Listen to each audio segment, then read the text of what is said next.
Hello, teacher. What is your name? My name is Daisy. Daisy, how are you today?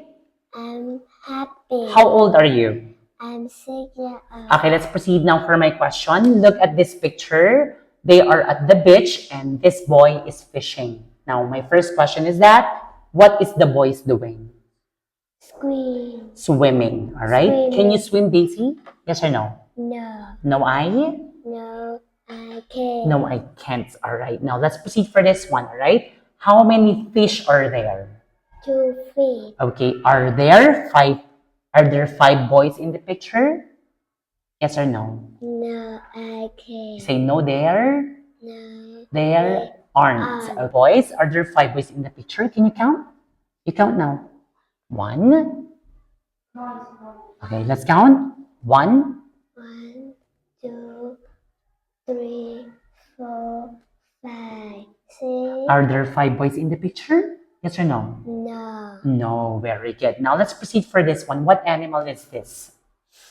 Elephant. Elephant. And what word starts with letter F?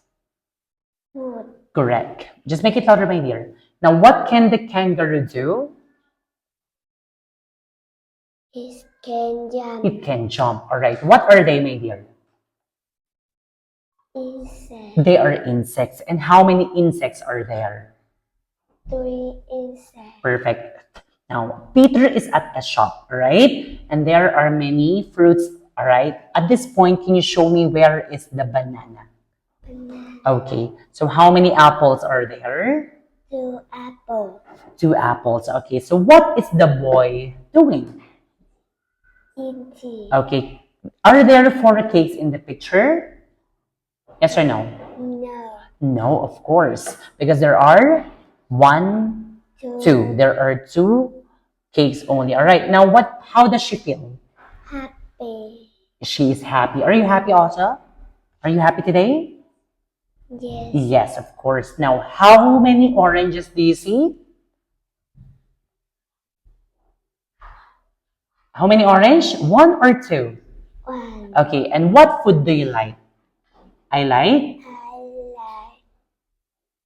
I like mango. Okay, you like mango. All right. So that's all for today. Goodbye and thank you, Daisy. Goodbye, teacher. All right.